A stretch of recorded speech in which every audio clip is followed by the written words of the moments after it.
Hund's rule बहुत basic सा rule है। हुन्स रूल एक्चुअली सबको पता होना चाहिए। जैसे ही आप लोग बेसिक केमिस्ट्री पढ़ना स्टार्ट करते हो तो हुन्स रूल, पॉलिंस एक्सक्लूजन प्रिंसिपल, ये तो बहुत बेसिक से कॉन्सेप्ट हो जाते हैं जो एक्चुअल में सबको पता होना चाहिए।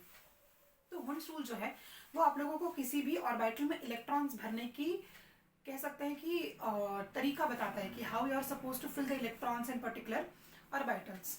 तो देखते हैं कैसा बताता है वो। हुन्स रूल का सिंपल है। हुन्स रूल देता है मैक्सिमम मल्टीप्लिसिटी की, और कह सकते हैं कि इलेक्ट्रॉन्स फिलिंग का रूल देता है। तो फ्रेडरिक हुन्स था जिन्होंने ये रूल दिया था, उनका पहला नाम फ्रेडरिक था।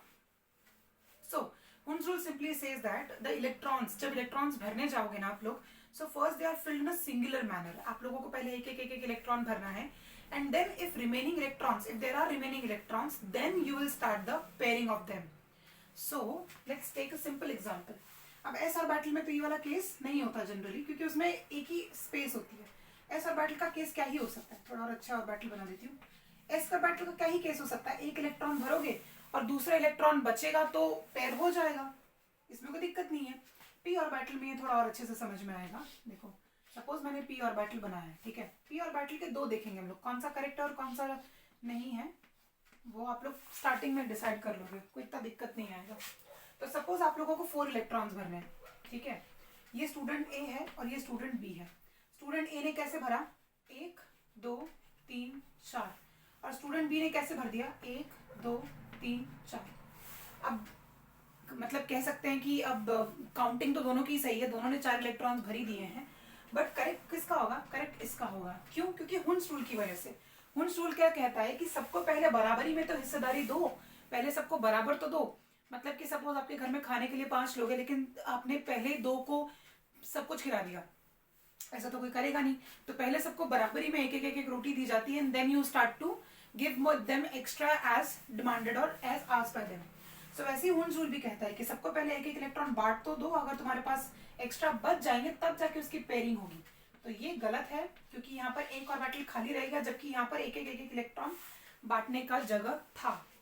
सो हुन्स रूल क्या सिंपल रूल है कि first electrons are going to be filled in a singular manner. पहले आप electron single single single single भरेंगे, और अगर एक्स्ट्रा इलेक्ट्रॉन्स बच जाते हैं तब उनकी पेयरिंग जो है वो स्टार्ट होगी। तो देखो डी ऑर्बिटल में इसका केस कैसा बनेगा, 1 2 3 4 5। तो सपोज आप लोगों को कितने इलेक्ट्रॉन्स भरने, सपोज 7, अच्छा चलो 4 इलेक्ट्रॉन्स भरने हैं, ठीक है। तो 4 इलेक्ट्रॉन भरने में तो कोई दिक्कत नहीं आनी चाहिए। ये रहा 1 2 3 4, सपोज 5 इलेक्ट्रॉन भरने, तो ये रहा 5वां इलेक्ट्रॉन। लेकिन अब एक भी इलेक्ट्रॉन अगर बढ़ जाता है तो आप कहां से वापस सेम स्टार्ट करोगे। तो ये रहा 6, ये रहा 7, ये रहा 8, ये रहा 9 और ये रहा 10th इलेक्ट्रॉन। तो इलेक्ट्रॉन की जैसे ही गिनती बढ़ जाती है वैसे ही आप लोग क्या करेंगे, स्टार्टिंग से उसकी पेयरिंग स्टार्ट कर देंगे।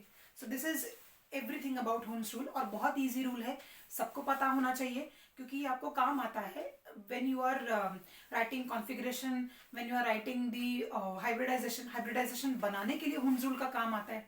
So it is applicable in almost all the cases जहां पर भी chemistry included है। So this is everything about Hund's rule.